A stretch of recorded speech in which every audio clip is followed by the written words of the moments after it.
ए कहानी जड़े मार आपण मानकु अनुरोध ए वीडियो को शेष पर्यंत देखंतु। मोर पूरा विश्वास ए वीडियोटी आपणक हृदय को निश्चित छुई जीवो।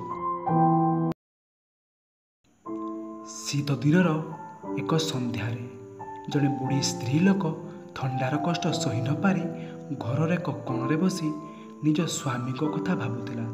स्वामी मृत्यु बहुत दिन हो सारी जेबे तांकर पुओ खूब छोट थिला। पुओ को पाठ पढ़ाइबा आ बड़ मनीष करिया पई माँ बहुत स्वप्न देखिथिला।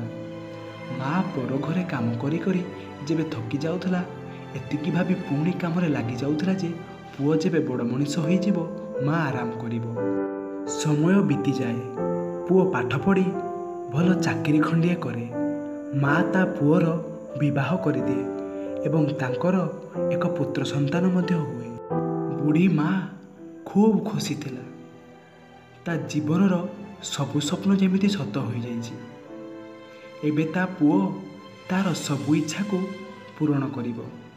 हेले ए कोन पुओ आउ बहु पाखरे तो समय टिके नथिला माँ सहित पदे कथा हेबा पाई।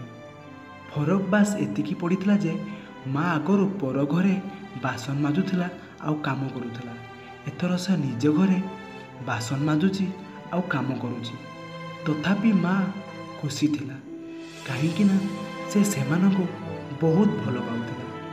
भाबुथिला आज नहेले काली मध्य पुओ तार सबु स्वप्न को सत करिवो।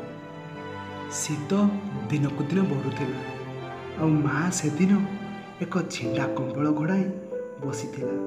भाबुथिला आज पुओ आसिले कहिबो तो माँ को बहुत ठंडा लगुची नुआ एक कंबल आनीदेवा पाई। पुओ संध्यारे घर को फेरिला आउ माँ कहिला ता पाई एक नुआ कंबल आनीदेवा पाई। माँ रो कथा सुनी पुओ टिके रागी जाई कहिला ए मास घर खर्च आ पुओर स्कूल रे नाम लेखारे सबु टंका खर्च हो जाइछि। आउ जहा किछि बाकी रहिला सेथिरे तुम बहु पाई आ पुओ पाई स्वेटर आनिबाकु पड़िबो। आमको बाहर को जीवाकु पड़ुछि, तमे तो घरे रहुछ सही जाई पारिबो। आउ गोटिए मास शीत रहिला ए वर्ष जाऊ आर वर्ष को देखिबा। पुओर कथा सुनी माँ चुपचाप से छिंडा कंबल को घोड़ाई सई पड़िला। ता परदिन सकाळे देखागला जे माँ आउ ए दुनिया रे नाही। पुओ समस्त को खबर देला। बंधु बांधव संपर्कीय समस्ते आसिले। माँ रो शेष यात्रा रे पुओ कौनसी काम छाड़ी नथिला। शेष यात्रा रे माँ उपरे खूब दामी शॉल घोड़ाई थिला। समस्त लोक शेष यात्रा देखि कहूथिले आमको भी सबु जन्म रे भगवान एपरी पुओ दियंतु।